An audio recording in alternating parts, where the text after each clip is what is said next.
everyone, my name is Preeti Saini and welcome to the 5 difficult word series. आज का पहला जो word है वो है रीसर्जेंस. रीसर्जेंस बेसिकली क्या होता है, जब कोई चीज एकदम खत्म होने के कगार पे आ जाए, उसको हम वापस से क्या करें, उसको एफर्ट लगा के उसको वापस से जिंदा करने की कोशिश करते हैं. That is resurgence. मतलब अ रिवाइवल और renewed growth after a period of decline.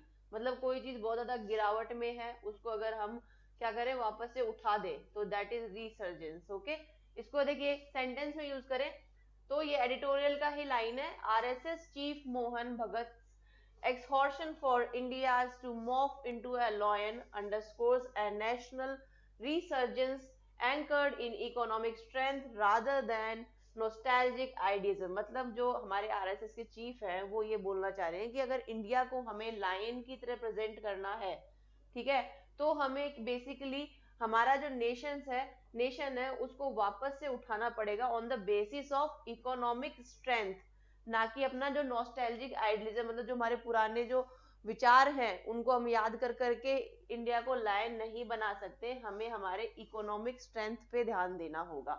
तो ये है रीसर्जेंस.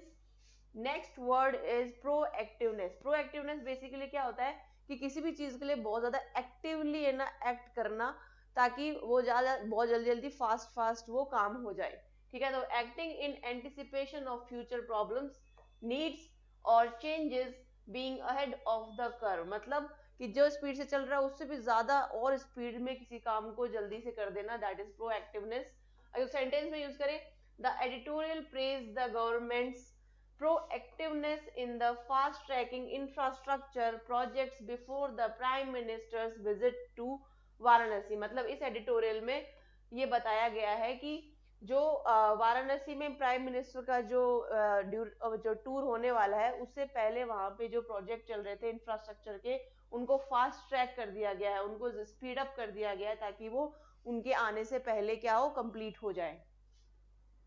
Next is euphemistic. मतलब होता है इसका यूजिंग माइल्ड और indirect expression to describe something harsh and unpleasant. मतलब क्या है कि कोई चीज बहुत ज्यादा गंदी है, ठीक है, उसके इम्पैक्ट्स बहुत ज्यादा गंदे हैं, लेकिन आप क्या कर रहे हो कि अपने जो बात बोल रहे हो ना, उसमें आपने ऐसे वर्ड यूज किए, सॉफ्ट वर्ड यूज किए कि जो बात थी उसका जो इम्पैक्ट है वो लोगों को उतना फील हो ही नहीं रहा है. फॉर एग्जाम्पल देखिए, जैसे कंपनियों से लेआउट्स होते हैं, ठीक है, अगर अपन लेआउट बोलते हैं तो इसका मतलब क्या होता है, कंपनी में से आपको निकाल दिया गया, ठीक है, क्योंकि इकोनॉमिक क्राइसिस चल रहे हैं.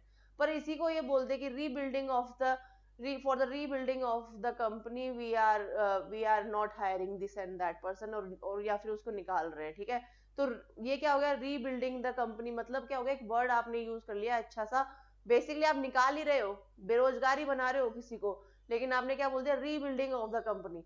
तो आपको उसका इम्पैक्ट समझ में नहीं आएगा कि हो क्या रहा है. ठीक है, तो जो ऐसी जो लैंग्वेज होती है उसको डिस्क्राइब करता है. ये देखिए, the piece warn against euphemistic language in political riots which can conceal the brutal truths behind the policy realities.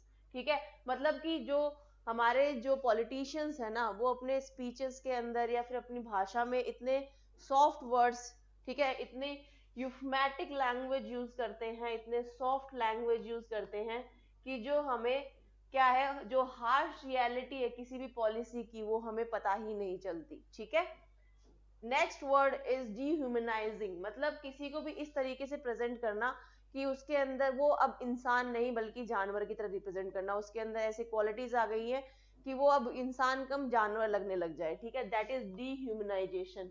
D का मतलब होता है रिड्यूस. रिड्यूस क्या हो गया, ह्यूमन रिड्यूस, उसमें ह्यूमन क्वालिटीज रिड्यूस हो गई हैं. ठीक है, तो स्ट्रिपिंग अवे ह्यूमन क्वालिटीज, मतलब स्ट्रिपिंग अवे मतलब निकाल देना. मेकिंग समवन लेस सीम लेस देन ह्यूमन, मतलब ह्यूमन से वो कम लगे, मतलब वो जानवर की तरह लगने लग जाए. ठीक है, सेंटेंस में यूज करते हैं, as reported in the war on words. ये एडिटोरियल का नाम है, वॉर ऑन वर्ड्स. उसके अंदर फीचर हुआ था, उसमें बोला गया है कि conflict often relies on dehumanizing label to reduce adversaries into faceless threats. मतलब इसमें बोलना ये चाह रहे हैं ये कि देखिए कि जो हमारे राइवल्स है ना, जिनसे हमारा कॉन्फ्लिक्ट होता है, ठीक है, उनको आप ड्यूह्यूमनाइजिंग, मतलब उसको इंसान की तरह नहीं बल्कि जानवर की तरह पेश कर दो, ठीक है। उससे क्या होगा, उससे हम उसके ऊपर कोई भी जो इल्जाम है वो लगा सकते हैं उसको, अगर हमने जानवर की तरह प्रेजेंट कर दिया है तो, ठीक है। That is dehumanising. Next is vigilantism. Vigilantism basically क्या होता है, the act of taking law enforcement into one's own hand, मतलब खुद से ही क्या करना है, लॉ बना देना किसी भी चीज का, मतलब लीगली नहीं बल्कि आपकी मर्जी हुई और आपने एक लॉ बना दिया हो, अपनी मर्जी से चला रहे हो आप किसी चीज को, that is vigilantism. Okay, often without legal authority, कोई लीगल अथॉरिटी नहीं है फिर भी आप कुछ भी लॉ इन्फोर्समेंट है उसको अपने हाथों में ले रहे हो, तो इसको सेंटेंस में यूज करते हैं, the editorial caution that the rising vigilantism in the language enforcement, like coercing schools over regional language, pose a subtle threat to national cohesion। मतलब क्या हुआ कि जो आजकल चल रहा है ना कि जो रिलीजियस लैंग्वेज, जो रीजनल लैंग्वेज है उसको बढ़ावा देना, तो स्कूल के अंदर रीजनल लैंग्वेज को आप इतना ज्यादा इन्फोर्स कर रहे हो गवर्नमेंट की विदाउट लीगल परमिशन, तो उससे क्या होगा, जो अपना नेशनल जो यूनिटी है ना उसको ये एक छिपा हुआ खतरा है, सबटेल थ्रेट होता है छिपा हुआ खतरा, ठीक है। तो मतलब ये हमारी नेशनल यूनिटी के लिए क्या है, एक छिपा हुआ खतरा है। अगर रीजनल चीजें ज्यादा होंगी तो नेशनल नेशनल जो फीलिंग है वो कहीं ना कहीं दब जाएगी उसके नीचे, ठीक है। तो ये नहीं होना चाहिए, हमें नेशनली चीजें सोचनी चाहिए ना कि रीजनली। ओके, सो आज के लिए 5 वर्ड्स थे ये, और आई होप आपको समझ में आए होंगे और आपको पसंद भी आ रहे होंगे। सो मिलते हैं नेक्स्ट सेशन में, थैंक यू सो मच।